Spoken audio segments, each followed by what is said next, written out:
Hello बच्चों, स्वागत है आप सभी का नवोदय ट्यूशन 2.0 में। तो आज की हमारी इंग्लिश की 21वीं क्लास होगी, जिसमें कि हम आज टेंस से स्टार्ट कर देंगे। तो सबसे पहले हम करेंगे इसमें प्रेजेंट इंडेफिनिट टेंस। तो मैं आप सभी बच्चों को बता दूं, जो बच्चा इस चैनल से नया जुड़ा है वो सैनिक स्कूल, नवोदय स्कूल और जितने भी जो एंट्रेंस एग्जाम होते हैं यानी 6th क्लास एंट्री के लिए जो और 9th क्लास एंट्री के लिए, उनके लिए इस चैनल पे पढ़ सकता है। और जो बच्चा क्लास 6 से लेकर 10th तक पढ़ रहा हो वो भी इस चैनल पे आराम से पढ़ सकता है। इंग्लिश तो वो आराम से इस चैनल पे पढ़ सकता है, क्योंकि इंग्लिश की अब होगी 21वीं क्लास, जिसमें हम करेंगे टेंस स्टार्ट। तो इससे पहले मैंने आपको कुछ वर्ब भी लिखा चुका हूं मैं, और जो बेसिक इसकी इंफॉर्मेशन होती है वो भी मैंने आपको करवा दी है कल क्लास में। तो आज स्टार्ट करेंगे हम टेंस, यानी कि टेंस की जो पहली हेडिंग होगी, जो पहला पार्ट होगा उसका, उसको करेंगे। तो इससे पहले मैंने जो अगली क्लास, इससे पहली क्लास थी, उसमें मैंने बताया था कि इसके कितने पार्ट होते हैं और कितने प्रकार के होते हैं। ठीक है, तो सबसे पहले स्टार्ट होगा आज प्रेजेंट इंडेफिनिट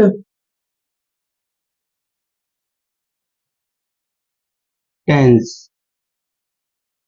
तो आज स्टार्ट करेंगे हम प्रेजेंट इंडेफिनिट टेंस। तो आप सभी बच्चे मेरे साथ ही इसको लिखते जाना। इसकी सबसे पहले पहचान लिखेंगे हम, उसके बाद में आगे इसके फॉर्मूले वगैरह लिखेंगे, उसके बाद में इसमें कुछ एग्जाम्पल करेंगे और फिर आराम से इसकी प्रैक्टिस करेंगे। तो जैसे सबसे पहले मैं इसकी आपको परिभाषा लिखा दे रहा हूं। इसकी क्या लिखेंगे? पहचान।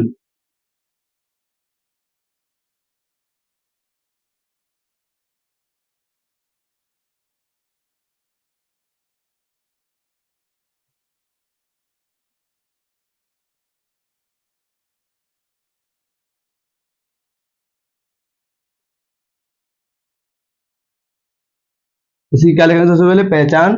तो आप सभी बच्चे मेरे साथ ही जो पहचान में इसकी लिखा हूं उसको लिखते जाना है, और फिर बाद में इनको अच्छे से याद कर लेना है इस पहचान को।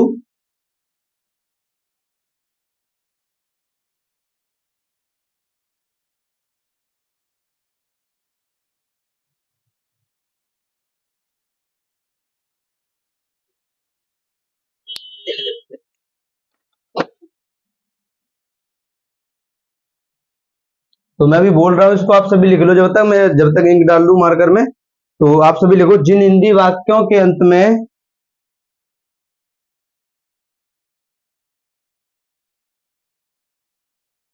जिन हिंदी वाक्यों के अंत में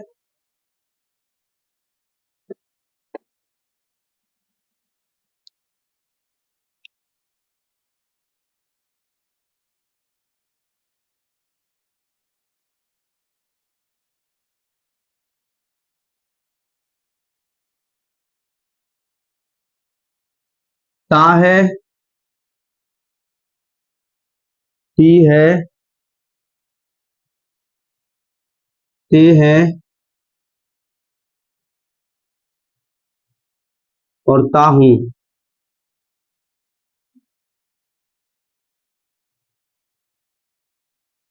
आदि शब्द आते हैं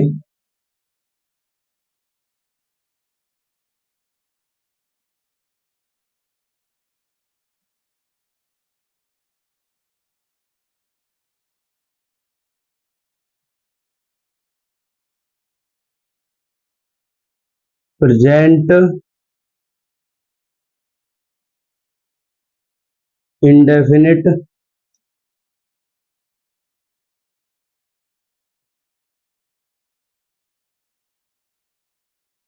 टेंस कहलाते हैं। तो आप सभी बच्चों ने सुना कि जिन हिंदी वाक्यों के अंत में ता है, ती है, ते हैं और ता हूं आदि शब्द आते हैं, प्रेजेंट इंडेफिनिट टेंस कहलाते हैं। जैसे मैं आपके सामने एग्जांपल लिखूं एक, जैसे मैंने लिखा, उसके बाद में आपको पहले मैं इसका एक एग्जांपल लिखा रहा हूं, उसके बाद हम टेंस करेंगे। जैसे मैं लिखा, राम आगरा जाता है। मैंने आपके सामने क्या लिखा? राम आगरा जाता है। तो यहाँ पे क्या है? जाता, यानी लास्ट में क्या आएगा? ता है, ती है, ते है, ता हूं आदि शब्द आएंगे, तो उससे आपको पहचानना होगा टेंस क्या है। ठीक है, तो यहाँ पे क्या आ रहा है? ता है। तो ये कौन सा टेंस है? Present indefinite tense. तो आप सभी से एग्जाम्पल को भी लिख लिया होगा आपने। इसके बाद में लिखते हैं इसके जो फॉर्मूले क्या होंगे, तो सबसे पहले मैं आपको लिखाऊंगा ये जो पॉजिटिव पॉजिटिव इसका सबसे पहले क्या लिखेंगे, पॉजिटिव फॉर्मूला। क्योंकि जब आप फॉर्मूले को लिख लोगे तो आपको उस टेंस को करने में ज्यादा परेशानी नहीं होगी और आप उसको आराम से अच्छे से कर पाओगे। तो यहाँ पे ये दिख रहा है, ये पॉजिटिव जो मैं लिखा है दिख रहा है, पूरा दिख रहा है, ठीक है। तो पॉजिटिव फॉर्मूला क्या होगा इसका, तो सबसे पहले आपको इसमें क्या लगाना, देखो पॉजिटिव फॉर्मूले आप एक तरह से मैं आपको बताऊं दो बनेंगे। पॉजिटिव फॉर्मूले कितने बनेंगे, दो बनेंगे। तो मैं आपको दोनों को अलग से लिखा रहा हूं। जैसे देखो पॉजिटिव में एक तो बनता है इसका सिंगुलर वाला, सिंगुलर फॉर्मूला बनेगा एक तो इसका, ठीक है। और इसका एक बनेगा प्लूरल वाला। कौन सा बनेगा, प्लूरल वाला, ठीक है। तो दोनों में आपको लिखाऊंगा जिससे कि आपको टेंस करने में कोई आगे दिक्कत नहीं होगी। जो सिंगुलर वाला होता है, सिंगुलर का मतलब ये होता है जब सिंगुलर सब्जेक्ट होगा तो क्या फॉर्मूला लगाना होगा, और जब प्लूरल सब्जेक्ट होगा तो आपको क्या फॉर्मूला लगाना होगा, क्योंकि इसी में आपको अलग से लिखना पड़ता है। क्योंकि देखते हैं आगे क्या होगा। देखो सबसे पहले जो सिंगुलर वाला होगा उसमें क्या आएगा, सबसे पहले सब्जेक्ट आएगा, क्या आएगा, सब्जेक्ट आएगा, ठीक है। सबसे पहले सब्जेक्ट आएगा, पूरा लिखता हूं चलो, सब्जेक्ट। सब्जेक्ट के बाद में आता है वर्ब की फर्स्ट फॉर्म आती है, इसमें क्या आता है, वर्ब की फर्स्ट फॉर्म आएगी। जैसे वर्ब की फर्स्ट फॉर्म को मैं कैसे लिखूंगा, V1 V2, जैसे सेकंड फॉर्म को क्या लिखूंगा, V2। तो पूरा ही लिखूंगा, जैसे मैं ऐसे नहीं लिखूंगा वर्ब की फर्स्ट फॉर्म, ऐसे नहीं लिखूंगा, कैसे लिखूंगा, V1। V1 का मतलब आप समझ जाना कि वर्ब की कौन सी फॉर्म, फर्स्ट फॉर्म, ठीक है। उसके बाद देखो यहाँ पे थोड़ी सी गलती हो गई, ऐसे नहीं होता, इसमें ये होता है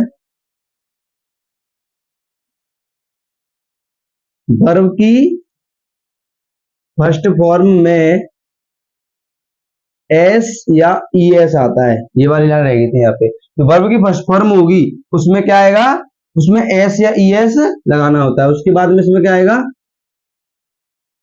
ऑब्जेक्ट आएगा, फिर क्या आएगा, अदर वर्ड। ऑब्जेक्ट के बाद जो भी अदर वर्ड आ रहा हो, जैसे छत पर, सड़क पर, ऐसे जी अदर वर्ड का काम करते हैं तो ये आएंगे अदर वर्ड। उसके बाद में लास्ट में आ जाएगा फुल स्टॉप, ठीक है। इसके बाद जो इसका जो प्लूरल सब्जेक्ट होगा यानी बहुवचन सब्जेक्ट होगा उसके लिए क्या लगाना होगा, सबसे पहले तो सब्जेक्ट ही आएगा, सब्जेक्ट के बाद में आएगा वर्ब की फर्स्ट फॉर्म, वर्ब की कौन सी फॉर्म, फर्स्ट फॉर्म। उसके बाद आएगा इसमें ऑब्जेक्ट, फिर आएगा अदर वर्ड,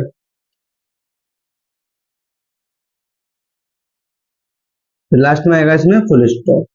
तो देखो यहाँ पे आपने देखा कि जो सिंगुलर वाला फॉर्मूला है उसमें क्या है कि वर्ब की फर्स्ट फॉर्म में क्या लगाते हैं, एस या ई एस लगाते हैं, क्या लगाते हैं। तो पहले तो आपको सब्जेक्ट पहचानना होगा, क्या पहचानना होगा, सब्जेक्ट। सब्जेक्ट पहचानने के बाद में जब सिंगुलर सब्जेक्ट होगा तो उसके बाद में आपको देखना होगा जो वर्ब की फर्स्ट फॉर्म आएगी उसमें आपको एस में एस या तो एस लगाना होगा या ई एस लगाना होगा। जब प्लूरल सब्जेक्ट होगा तो आपको क्या करना होगा, केवल वर्ब की फर्स्ट फॉर्म लगानी होगी, उसके बाद में ऑब्जेक्ट, फिर अदर वर्ड, फिर फुल स्टॉप लगाना होगा। और ये आप सोच रहे होंगे कि एस कब लगाएंगे और ई एस कब लगाएंगे, उसके लिए मैं आपको थोड़ा सा और बता देता हूं। जब किसी भी वर्ब के लास्ट में, कहां पे, वर्ब के लास्ट में, जब जब किसी भी वर्ब के लास्ट में अगर वॉवेल आए, मैं आपको बता दूं वॉवेल, ठीक है, और एक होता है कॉन्सोनेंट,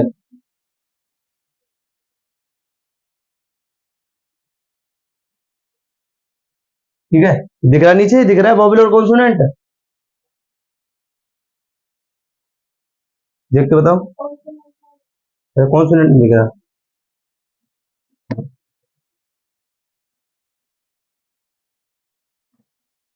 पहले वॉवेल देख लो, वॉवेल कौन से होते हैं, यानी जो ए, ई, आई और ओ और यू, यानी कि हिंदी में इनको बोलते हैं स्वर। वॉवेल को हिंदी में क्या बोलते हैं, स्वर।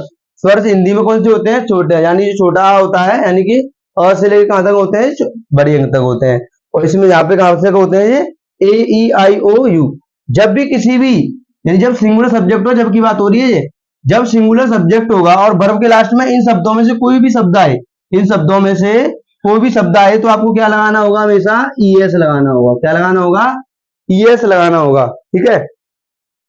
और इनके अलावा कोई भी शब्द आए, यानी कि उन्हें बोलते हैं कॉन्सोनेंट। में यहां पे लिखता हूं कॉन्सोनेंट,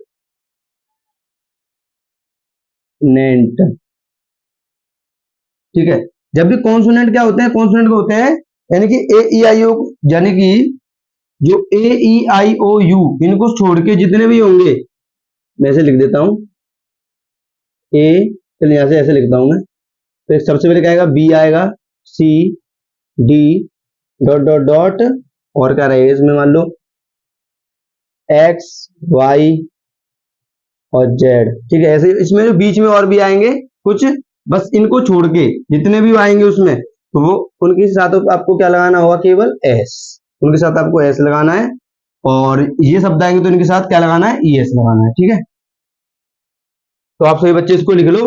उसके बाद इस एग्जाम्पल को मैं भी आपको करके बताऊंगा कि आपको इसको कैसे करना होगा। इन फॉर्मूले से ही करके बताऊंगा अच्छे से, जिससे कि आपको समझ में ये आ जाएगा। तो आप सभी इसको अच्छे से नोट करो।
तो आप सभी बच्चों ने इसको नोट कर लिया होगा। अब आपको मैं इस जो फॉर्मूला लिखा है मैंने, इनको आपको अभी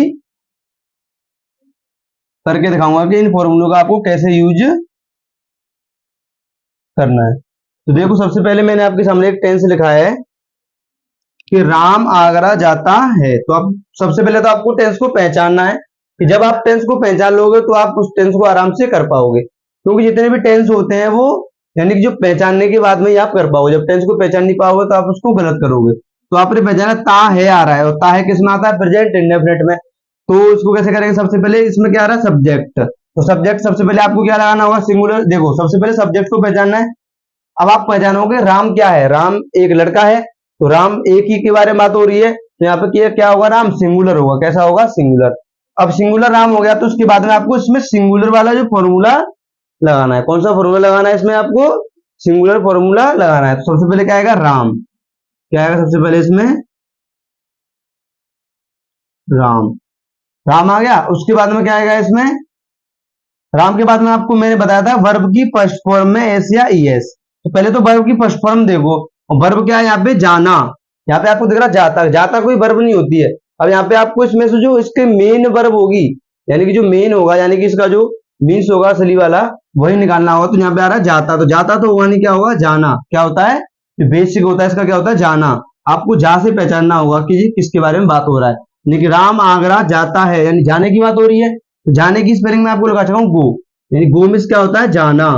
गो मिस क्या होता है, जाना। अब आपको दिख रहा होगा इसमें कि आपको क्या लगाना है, या तो एस लगाना है या ई एस लगाना है। और मैंने आपको भी थोड़ी देर पहले बताया था कि जब वॉवेल आए, किसी भी वर्ब के लास्ट में वॉवेल आए, यानी कि ए ई आई ओ यू, तो आपको ई एस लगाना है। और इनके अलावा जो भी बचे उनमें वो आए तो क्या लगाना है, एस।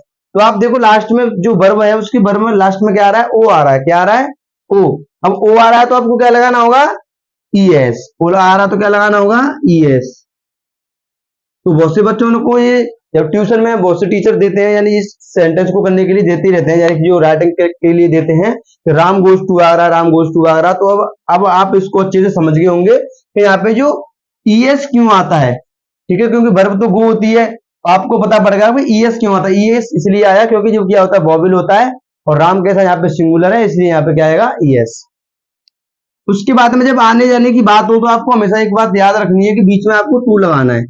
वैसे नॉर्मल आप इसमें ऐसे टेंसों में आपको प्रयोग करना होता है दा का। किसका प्रयोग करना होता है? दा। लेकिन जब भी आने और जाने की बात होगी तो आपको हमेशा क्या लगाना होगा? इसके बीच में टू लगाना होगा, टी ओ। ठीक है। उसके बाद में कहां पे जा रहा है? आगरा। तो लिख दो आप लास्ट में आगरा, AGRA। ठीक है, आगरा की स्पेलिंग होगी AGRA।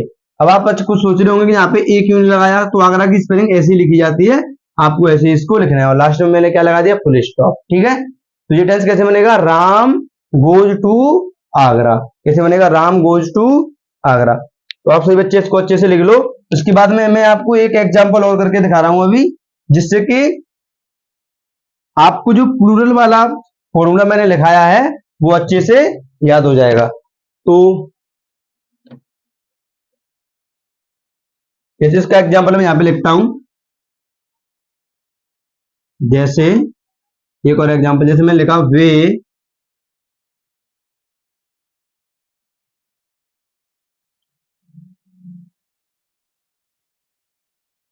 वे पेड़ पर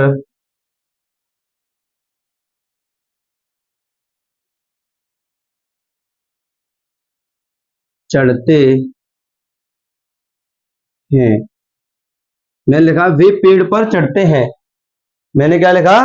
वे पेड़ पर चढ़ते हैं। ठीक है, वे पेड़ पर चढ़ते हैं। तो इसको कैसे करेंगे? तो सबसे पहले आपको पहचाना है टेंस को। टेंस कैसा है? यहाँ पे क्या आ रहा है? ते हैं। ते हैं किस में आता है? इसी में आता है, जरा ते हैं किस में आता है? प्रेजेंट इंडेफिनिट में। तो आपको देखा सबसे पहले सब्जेक्ट। सब्जेक्ट क्या है? वे। और वे की स्पेलिंग में आपको लिखा भी चुका हूं, इसकी होती है दे, THEY। और जिस बच्चे ने जो मैंने जो मीनिंग, कुछ इंपोर्टेंट मीनिंग लिखाई थी, वो क्लास में शायद सिक्स और सेवंथ क्लास में मैंने लिखाई थी, यानी जो इसकी इंग्लिश की छठवीं और सातवीं क्लास थी, उसमें मैंने जो इंपोर्टेंट सब्जेक्ट की मीनिंग होती है और कुछ WH वर्ड होते हैं उनकी स्पेलिंग सभी को मैं लिखा चुका हूं। तो जिस बच्चे ने अभी तक वो क्लास नहीं देखी हो तो उन क्लासों को अच्छे से देख के इनकी मीनिंग अच्छे से देख सकता है। उसमें मैंने आपको वो याद भी करवाई है वहां पे, और अच्छे से उनको लिखाया भी है सभी को। सबसे पहले आपको लगाना होगा दे। क्या है? दे क्या है? यहाँ पे सब्जेक्ट है। उसके बाद में आपको इस फॉर्मूले से देखो सब्जेक्ट आ चुका है। इसके बाद में आपको लगाना है वर्ब की फर्स्ट फॉर्म। अब वर्ब की फर्स्ट फॉर्म यहाँ पे चढ़ना। अब मैं आपको चढ़ना ये लिख रहा चढ़ते, यानी कि वे पेड़ पर चढ़ते हैं। पेड़ पर चढ़ते हैं। यहाँ पे चढ़ने की बात हो रही है, तो चढ़ने की बात हो रही है तो यहाँ पे चढ़ने की स्पेलिंग मैं आपको लिखा चुका हूँ क्लाइंब। दे क्लाइंब, CLIMB। ठीक है, ये क्या होती है? फर्स्ट फॉर्म होती है। क्योंकि जो मैंने आपको वर्ब लिखाई है उनमें आपको तीन फॉर्म लिखाई है। एक होती है फर्स्ट फॉर्म, एक होती है सेकंड फॉर्म, एक होती है थर्ड फॉर्म। तो इसमें आपको फर्स्ट फॉर्म लगानी है केवल। तो दे क्लाइंब, दे क्लाइंब। अब उसके बाद में आपको दिख रहा है कहां पे चढ़ रहा है? वो पेड़ पर। दे क्लाइंब कहां पे चढ़ा? पेड़ पर। तो क्या लगाएंगे? On the tree. लास्ट में क्या आएगा? Full stop. तो they climb on the tree. चढ़ने की क्या होती है? क्लाइंब। क्लाइंब में चढ़ना। वे पेड़ पर चढ़ते हैं। दे क्लाइंब ऑन द ट्री। ठीक है, समझ में आ गया? तो यहाँ पे देखो, यहाँ पे पर की स्पेलिंग क्या होती है? ऑन मैंने ये भी लिखा चुका हूं मैं आपको। जब भी आपको पर दिखे कहीं पे, देखो वैसे पर के अलग अलग मीन होते हैं, जैसे ऑन वगैरह के अलग अलग रूल होते हैं, लेकिन आपको जो प्रपोजिशन होती है, इसको प्रपोजिशन बोलते हैं ऑन को।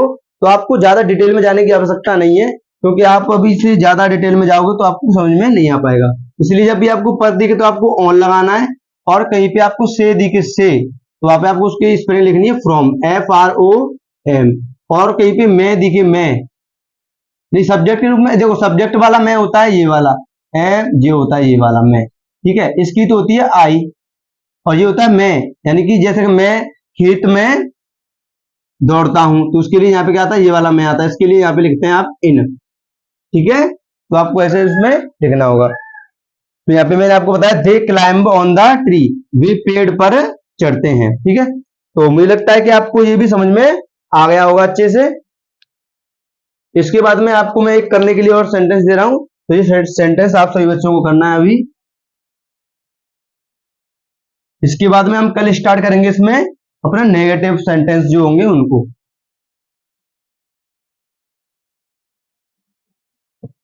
तो जैसे मैंने आपके सामने लिखा, पहले आपको करना है जी, उसके बाद में मैं आपको इसको भी करके दिखाऊंगा। जैसे मैं लिखा, वह बाजार से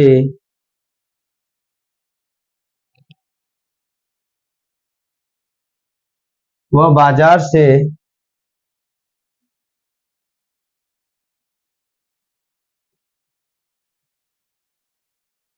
आता है। वह कहां से आता है? बाजार से आता है। तो आपको इस छोटा टेंस ये करना है और एक टेंस और कर लो, जिससे कि आपकी और प्रैक्टिस हो जाएगी अच्छे से। जैसे मैंने लिखा, हम सड़क पर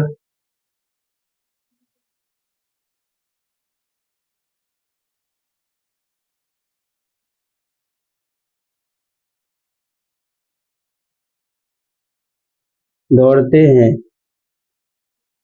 जिसमें लिखा, हम सड़क पर दौड़ते हैं और वह बाजार से आता है। तो आपको ये दोनों टेंस करने हैं अभी। इसके बाद मैं आपको भी इनको करके दिखाऊंगा, क्योंकि आप करोगे इनको तो आपको पता चलेगा कि आप इनको अच्छे से भी सीख पाए हो कि नहीं।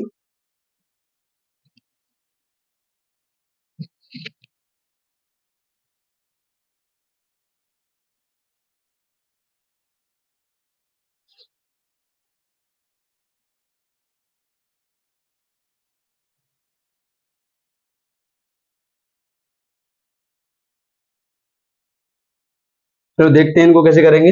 तो सबसे पहले मैंने आपके सामने लिखा, वह बाजार से आता है। तो वह की स्पेलिंग यहाँ पे आप, आता है तो लड़का है, जैसे वह बाजार से आती है तो लड़की होती, और वह बाजार से आता है तो कौन है? वो लड़का। अब लड़का है तो लड़के के लिए क्या लगाएंगे? ही। अब ही लगाया आपने, आपने पहचान लिया सब्जेक्ट। अब आपको पहचानना है क्या है? सिंगुलर है। ठीक है, अब आपने क्या पहचान लिया? सब्जेक्ट कैसा है? सिंगुलर। ठीक है, तो अब इसके साथ आपको क्या लगाना होगा? इज, सॉरी, यहाँ पे आपके बाद इसमें क्या लगाना? वर्ब की फर्स्ट फॉर्म लगानी। क्या लगानी? वर्ब की फर्स्ट फॉर्म। उसके बाद में एस या ईएस लगाना होगा। तो आपके दिख रहा है कम, आने की स्पेलिंग क्या होगी यहाँ पे? कम। ठीक है, आपने लिखा ही कम। उसके बाद में आपको दिख रहा होगा लास्ट में इसमें क्या आ रहा है? ई। अब मैंने आपको बताया था, जब भी आपको वॉवेल आए किसी भी से, यानी वर्ब के लास्ट में क्या है? वॉवेल आए, तो आपको उसमें क्या लगाना होता है? E S. तो यहाँ पे ई तो पहले से लगा हुआ है, तो आपको इसमें केवल क्या लगाना होगा? एस। तो कैसे होगा जी? He comes. अब कहां से आ रहा है? अब बाजार से। तो यहाँ पे देखो, वैसे मैंने आपको बताया था अभी कि जब भी आपको आने जाने की बात हो तो आपको क्या लगाना है? टू। लेकिन यहाँ पे तो से पहले से आ रहा है, यदि से आ रहा है तो उसके लिए आपको लगाना होगा फ्रॉम, यानी कि ही कम्स फ्रॉम। फ्रॉम मार्केट कर सकते हो, फ्रॉम टू मार्केट कर लो, कोई दिक्कत नहीं वैसे। तो ही कम्स फ्रॉम मार्केट कर लो। चलो टू को छोड़ो, क्योंकि यहाँ पे फ्रॉम का प्रयोग कर रहे हो आप। MARKET, ये क्या होगा? इसका टेंस बन गया। तो कैसे बनेगा? He comes from to, he comes from market. वो कहां से आ रहा है? बाजार से आता है। उसके बाद जो अगला टेंस मैंने लिखा, हम सड़क पर दौड़ते हैं, तो इसको कैसे करेंगे? हम की क्या स्पेलिंग बनेगी इसमें? वी। अब वी क्या होता है? बहुवचन होता है। इसके साथ आपको जो फॉर्मूला मैंने लिखाया उसमें क्या होता है? केवल वर्ब की फर्स्ट फॉर्म आती है। दौड़ने की फर्स्ट फॉर्म क्या होती है? रन। क्या होती है? Run, RUN। मैंने आपको ये भी बता चुका हूं मैं, रन। रन मीन्स होता है दौड़ना। तो वी रन, कहां पे दौड़ रहा है? सड़क पर। We run on the road. Road की होती है ROAD, और लास्ट में क्या लगाना होगा? Full stop. तो we run on the road. तो मुझे लगता है कि आप सभी बच्चों को क्लास समझ में आ गई होगी, और जिस बच्चे ने अभी तक इनको नोट नहीं किया वो नोट कर सकता है। और इसके बाद मैं अपनी वीडियो को अब समाप्त करूंगा। तो आप सभी बच्चे इस चैनल से जुड़े रहो और आराम से नवोदय सैनिक स्कूल और जितने भी जो एंट्रेंस एग्जाम होते हैं क्लास 9th और 6 के लिए, उनके लिए पढ़ सकते हो। और जो बच्चे क्लास 1 से लेकर 10 तक पढ़ रहे हो वो भी इस चैनल पर आराम से पढ़ सकते हैं। तो आप सभी बच्चों आराम से चैनल पर पढ़ते रहो। सभी बच्चों को जय हिंद, वंदे मातरम।